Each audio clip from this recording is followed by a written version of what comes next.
मैं कहता हूं प्यारे, मरने के पहले शत्रुता समाप्त करो। मरने के पहले क्या करना है, जल्दी बोलो।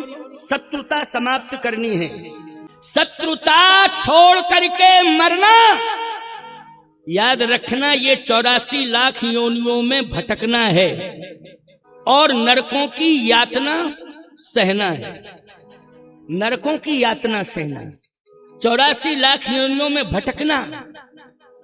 यदि विरोध को छोड़ करके तुम इस दुनिया से जा रहे हो, विरोध पैदा कराया तुमने और विरोध को बढ़ा करके तुम जा रहे हो, इसका मतलब यह है कि तुम्हारे बच्चों को परिणाम भुगतना पड़ेगा और साथ ही साथ गांव वालों को भी परिणाम भुगतना पड़ेगा।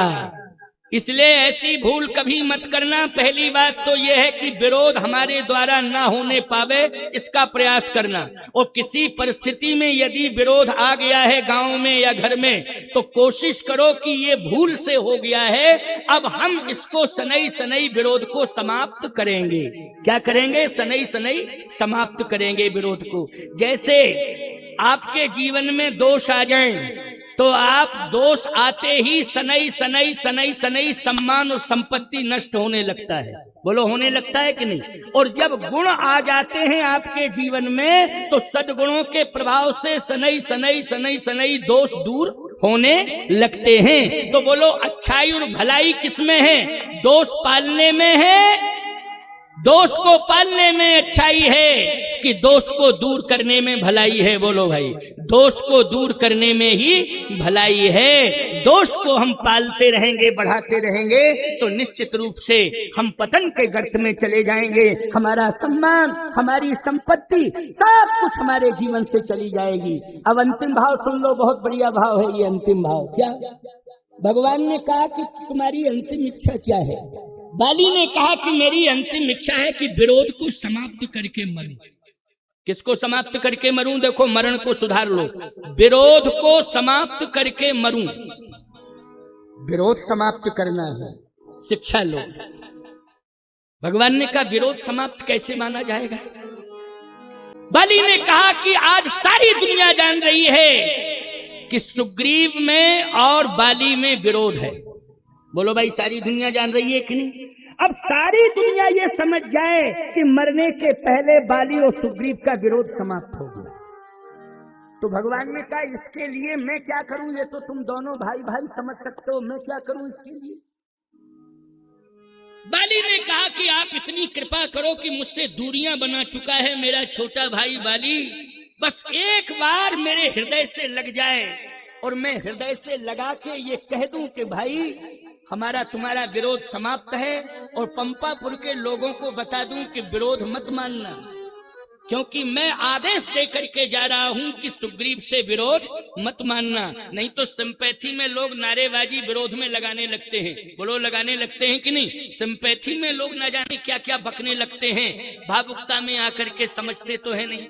Sympathy sympathy sympathy. बाली ने कहा कि मैं ऐसा संतुलन बना के मरूंगा कि मेरे मरने के बाद मेरे भाई का विरोध कोई करेगा नहीं। भगवान ने कहा इसके लिए क्या चाहते? बोले, हृदय से लगा लूं। ये तो छोटी सी बात है। भगवान ने कहा सुग्रीव जी लग जाओ, आपका बड़ा भाई है, आंखों में आंसू हैं और कह रहा है कि मैं हृदय से लगा के ही मरूंगा, जाओ लगो। सुग्रीव कहता है दूरई से राम राम करवा दो, क्योंकि हम जानते हैं कि अगर हृदय से लगेंगे तो इतनी ताकत है भुजाओं में कि ऐसा मसलेगा खुदा ही मरेगा, हमें भी ले जाएगा साथ में। इसलिए क्या फायदा है प्रभु? हम जानते हैं ये मेरा भाई है, इसके रोम रोम को हम जानते हैं। इसलिए मेरी प्रार्थना है कि आप कृपा करके दूर से ही मैं प्रणाम किए लेता हूं, क्योंकि मरने वाले से राम राम की जाती है, मरने वाला व्यक्ति भी राम राम करता है और जो मोहल्ले के लोग होते हैं वो भी राम राम करते हैं। क्यों भाई, ये परंपरा रही कि नहीं रही? जल्दी बोलो। और आज निर्वाहन हो रहा है कि नहीं हो रहा है, इसके बारे में हम कोई गारंटी नहीं दे सकते हैं, लेकिन ये परंपरा हमारे यहाँ चली आ रही। देखो, आज बाली भी कहता है कि मैं हृदय से लगा लूं, विरोध समाप्त कर लूं। सुग्रीव कहता है दूर से ही राम राम कहलवा दिया जाए, प्रभु दूर से राम राम कर ले, बस प्राण त्याग के हम जाएं। भगवान ने कहा दूर से नहीं, हृदय से लगो। मैं खड़ा हूं ना, हृदय से लगो। डर रहा है, डर के मारे जा रहा है,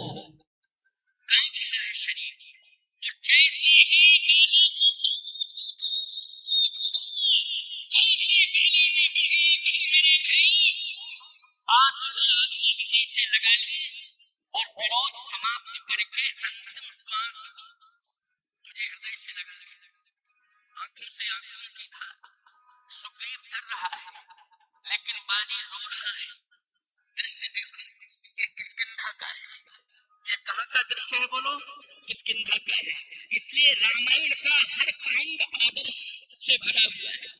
कोई कांड ऐसा नहीं है रामायण में, भले ही कांड है लेकिन बाल कांड से लेकर के उत्तर कांड के मध्य में जितने भी कांड हैं बोलो प्रेरणादायी है कि नहीं, कुछ ना कुछ प्रेरणा मिलती है कि नहीं मिलती है। लेकिन लेना चाहिए, सीखना चाहिए, समझना चाहिए, बहुत महत्वपूर्ण बात है ये। आज कांप जरूर रहा है, भयभीत हो रहा है, लेकिन भगवान उसे दिलासा दिला रहे हैं, नहीं नहीं नहीं, धैर्य बंधा रहे हैं, नहीं नहीं, डरो नहीं, डरो नहीं, डरो नहीं, डरो नहीं। बाली कहता है कि मेरे भाई मैं विरोध समाप्त कर रहा हूं। बाली से शिक्षा लो, विरोध समाप्त किया उसने।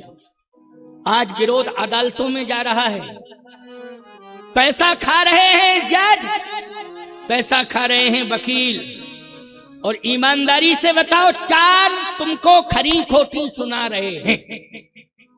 दूसरी बात मैं कहता हूं कि तुम्हारे विरोध का यह परिणाम है कि आज पुलिस तुम्हारा पैसा खा रही है, पुलिस तुम्हें गालियां दे रही है और पुलिस झूठे मुकदमे लिख रही है और तुम लाखों रुपया दे रहे हो। बोलो संपत्ति भी जा रही है, गालियां भी सुननी पड़ रही हैं और संपत्ति भी जा रही है और सम्मान भी जा रहा है। बोलो फायदा मिला कि नुकसान मिला? केवल नुकसान ही नुकसान मिला है, फायदा कुछ नहीं हुआ है। ये तुम्हारी गलती है, ये तुम्हारी बुद्धि की अल्पज्ञता है, ये तुम्हारी भूल है कि आज तुम सम्मान को खोते जा रहे हो। इसलिए खबरदार, चाहे घर का विरोध हो चाहे गांव का विरोध हो, समाप्त करो। किसी भी सूरत में विरोध बढ़ना नहीं चाहिए। यदि विरोध बढ़ गया है तो उसे कम करने की कोशिश करो, पहल करो। मैं जो भी अगर मेरे कानों तक आवाज आ जाएगी कि फलाने गांव का विरोध फलाने व्यक्ति ने मध्यस्थता करके समाप्त करा दिया है और पुलिस अदालत से गांव को मुक्त करा दिया है, मैं कामदगिर पीठ से आऊंगा और उसे गांव में सबसे पहले सम्मानित करूंगा। प्यारे, उसको आकर के सम्मानित करूंगा, मेरे तक सूचना पहुंचनी चाहिए। लेकिन ये पहल कोई करके दिखावे पूरी ताकत लगा के कि गांव का पैसा पुलिस में नहीं जाना चाहिए, गांव का पैसा अदालत में नहीं जाना चाहिए, गांव का सम्मान नहीं घटना चाहिए। याद रखना, तुम्हारी जिंदगी जो है अशांति में नहीं जानी चाहिए, तुम्हारी जिंदगी बर्बाद नहीं होनी चाहिए। इसके लिए सबसे पहले परिवार का विरोध हो चाहे गांव का विरोध हो, इसको समाप्त करने की कोशिश में लग जाना चाहिए। इसे समाप्त करना है, ये संकल्प ले लो। बाली ने जैसे हृदय से लगाया, कहा भाई आज मैं विरोध समाप्त कर रहा हूं। वैसे राजतंत्र की परंपरा में बेटा ही राजा बनता है, लेकिन प्रभु राम ने जिसको राजा बनाने की घोषणा कर दी है, प्रभु की वाणी में मेरी सहमति है, मैं उनके निर्णय का स्वागत करता हूं। और अंगद, तू रोना नहीं कि मैं राजा का बेटा, मुझे राज मिलना चाहिए था। युवराज नहीं, राजा के मरने के बाद युवराज नहीं बनता है। बोलो बेटा क्या बनता है? राजा बनता है। लेकिन अंगद, मैं आज मरने के पहले तुझे वो देके जा रहा हूं कि संसार के किसी पिता ने अपनी संतान को नहीं दिया होगा, किसी बाप ने अपनी औलाद को नहीं दिया होगा जो आज मैं तुझे देके जा रहा हूं। तू रो मत। और आज मैं प्रभु की वाणी का आदर करता हूं, मेरा भाई ही राजा रहेगा। ऐ पंपापुर के लोगों, मेरे मरने के बाद बगावत मत करना किसी भी प्रकार से। अगर मेरे प्रभु राम ने मेरे भाई को राजा घोषित कर दिया है तो बाली की तरफ से ही सुग्रीव राजा घोषित होता है, बाली की ओर से भी सुग्रीव राजा घोषित होता है। ईमानदारी से बताओ, मरने के पहले संतुलन बनाया है कि बिगाड़ा है? बोलो। संतुलन जो है बनाया है, बना के जा रहा है। और सुनो, एक बात बताएं आपको, हाथ पकड़ लिया किसका? अंगद का। इधर आ, पास में बुलाया, कहा जानता है तू कि मैं क्या दे रहा हूं तुझे? वो दे रहा हूं कि जो आज तक कोई बाप नहीं दे पाया, वो दे रहा हूं। जैसे ही हाथ पकड़ा अंगद का, कहा प्रभु बस अब मैं जा रहा हूं, लेकिन मेरी अंतिम प्रार्थना स्वीकार कर लो। क्या भगवान ने कहा, क्या क्या कहना चाहते, क्या कहना चाहते? बाली कहता है यह तने ममो, ये मेरा बेटा है। भगवान ने कहा जान रहा हूं, जान रहा हूं। बोलो क्या चाहते हो बेटे के लिए, मांगो, जो कहोगे मैं दे दूंगा, और दूसरा राज्य दे दूंगा। कहे नहीं प्रभु, राज्य नहीं, मैं अपने पुत्र को संपत्ति से नहीं जोड़ना चाहता, मैं अपने पुत्र को संस्कारों से जोड़ना चाहता। बोलो भाई किससे? संस्कारों से। अंगद का चरित्र लिखा जाता है, जानते हो, बड़भागी अंगद हनुमाना चापत चरण कमल विधि नाना। बड़भागी में हनुमान जी के नीचे नाम अगर है बड़भागियों की लिस्ट में, तो किसका नाम है? जल्दी बोलो। अंगद का नाम है। बोलो ये बड़भागी बनाया किसने है अंगद को? अंगद ने कोई तपस्या की थी क्या? कि अंगद ने बहुत ज्यादा सेवा करनी थी? कि अंगद अयोध्या में समुद्र के किनारे तपस्या किया? या भगवान का जन्म लेते ही अंगद दर्शन करने गया? नहीं। आज अंगद को यदि बड़भागी बनाया है तो बाली ने बनाया है। बड़भागी अंगद हनुमाना और चापत चरण कमल विधि नाना। बड़भागी बन गया अंगद। कैसे बना है? इसलिए मैं कहता हूं संपत्ति पाकर के कोई बड़भागी नहीं हो सकता है, कोई सांसारिक पद पाकर के बड़भागी नहीं हो सकता है। यदि कोई बड़भागी होगा तो भगवान के चरणों से जुड़ करके ही वह बड़भागी बन सकता है, अनंत सौभाग्य को प्राप्त कर सकता है भगवान के चरणों से जुड़ के। इसलिए भगवान के चरणों से स्वयं जुड़ो और अपने परिवार को जोड़ो। यही भगवत शरणागति लेने से तुम्हारा कल्याण होगा, परम कल्याण होगा। तो आज मैं जो चर्चा कर रहा हूं उसे अंतिम बात है, कान खोल करके सुन लो।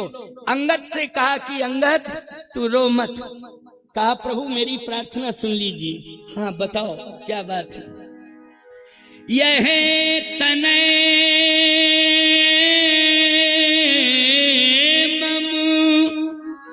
सम विनय बल कल्याण प्रद प्रभु लीजिए, गही बाहि सुर नर नाही आपन दास अंगद कीजिए। अंगद को दास बना लीजिए, बस चरणों का दास। भगवान ने तुरंत अंगद को हृदय से लगा लिया। एव मस्तु कह दिया बाली को, एव मस्तु, मैंने स्वीकार कर लिया अंगद को। अब बोलो भाई अंगद का हाथ किसके हाथ में पकड़ा दिया? जल्दी बोलो। रघुनाथ के हाथ में पकड़ा दिया है अंगद का हाथ। अब रघुनाथ के हाथ में आ गया, अंगद सौंप दिया भगवान को। बोलो भाई बड़भागी बना दिया पुत्र को कि नहीं? और आज उसने अपने जीवन के दुर्भाग्य को सौभाग्य में बदल लिया और सुग्रीव से कहता है कि भाई तूने मेरा परम हित कर दिया, बहुत बड़ा हित किया। भगवान ने कहा क्या चाहते हो? कहा अगले जन्म में अगर मुझे भाई मिले तो सुग्रीव जैसा भाई मिले। भगवान ने कहा सुग्रीव जैसा भाई क्यों मांग रहे हो? कारण क्या है? बाली ने कहा इसलिए कि मैं इतना बड़ा पापी हूं, इतना बड़ा पापी हूं कि मुझे पापों से छुटकारा कभी मिलता ही नहीं। लेकिन धन्य है सुग्रीव जैसा भाई जिसने मुझे राम से मिला दिया है और पापों से छुटकारा दिला दिया है। इससे बड़ी बात और क्या हो सकती? धन्य है मेरे भाई, तूने अपने भाई का परम कल्याण करा दिया है। इसलिए अगले जन्म में भाई के रूप में तू ही मिले, तेरे जैसा भाई मिले। और अंगद से कहा कि तुम भगवान की सेवा करना। अच्छा, इतना सब कहने के बाद जितने जघन्य से जघन्य पाप थे वो सारे पापों से मुक्ति मिल गई बाली को। और भगवान ने बोलो कहाँ भेजा है बाली को? जल्दी बोलो। राम बाली, राम बाली निज धाम पठावा। भगवान ने बाली को अपने धाम भेजा है। आज बाली भगवान के धाम पहुंच गया, शरणागति भी मिल गई, परम पद भी मिल गया, भगवान के धाम का अधिकारी हो गया। सुग्रीव के मन में संपदा की इच्छा थी, वो संपदा भी मिल गई, राज्य मिल गया। अंगद भगवान के चरणों का दास मिल गया, अंगद को भगवान के चरणों की सेवा मिल गई। बोलो जो बिगड़ गया था वो सब बन गया कि नहीं बन गया? जल्दी बोलो। अच्छा, मरने के पहले विरोध समाप्त हो गया कि नहीं हो गया? और विरोध समाप्त होने के बाद इतना बड़ा पापी कहां गया? राम बाल निज धाम पठावा, भगवान के धाम गया कि नहीं गया? इसलिए मैं कहता हूं इस घोर कलिकाल में अच्छा काम करके दिखाओ। तुम्हारे जितने दोष पिछले होंगे सारे दोषों का रिकॉर्ड जला दिया जाएगा, समाप्त कर दिया जाएगा और तुम्हें परम पद का अधिकारी बना दिया जाएगा। भगवान की शरणागति प्राप्त करते ही परम पद के अधिकारी हो जाओगे। ये कथा प्रेरक कथा थी, इसलिए संत के बिना तो कुछ बन ही नहीं पाएगा। संत के बिना कभी शरणागति नहीं मिल पाएगी, भगवत शरणागति, और संत के बिना जीवन अधूरा है। इसलिए बिना संत के भगवंत की प्राप्ति नहीं होती है। इसलिए संत मिलेगा तभी सदगति होगी और तभी सदमार्ग पर चलने का मार्ग प्रशस्त होगा। बिना संत के प्रेरणा दिए प्रेरक बने कुछ होने वाला नहीं है। इसलिए मैं सभी को हृदय से बहुत बहुत साधुवाद देता हूँ, क्योंकि 5:30 बज गए, 5:33 हो गए हैं। और ये लक्ष्य वाली कथा जो हृदय परिवर्तन वाली थी, मैंने उस कथा से आपको, अभी बैठे रहना, बिना कीर्तन किए यहां से मत जाना। और फिर भंडारा शुरू होने वाला है, यही तो भंडारा होगा। क्यों भाई? इसी परिसर में कि मैदान में होगा? कहाँ होना है? जहां होगा कहाँ होगा, है नहीं? आराम से बैठ करके प्रसाद ग्रहण करना, क्योंकि क्या जल्दी पड़ी है? शादी में जाते हो तो कितने बजे लौटते हो रात को? सही बताना, झूठ मत बोलना। शादी में जाते हो तो रात को बिना 2 बजे के पहले घर नहीं आते हो। बोलो भाई, घर नहीं आते हो। और याद रखना, शादी में इतना खुशी से नए नए कपड़े पहन के जाते हो और बढ़िया नाच गाना करके चले आते हो, रसगुल्ला खा के गिद्ध भोजन करके, है नहीं? बफर सिस्टम में गिद्ध भोजन होता है ना, वो करके चले आते हो, खुशियां मनाते हो।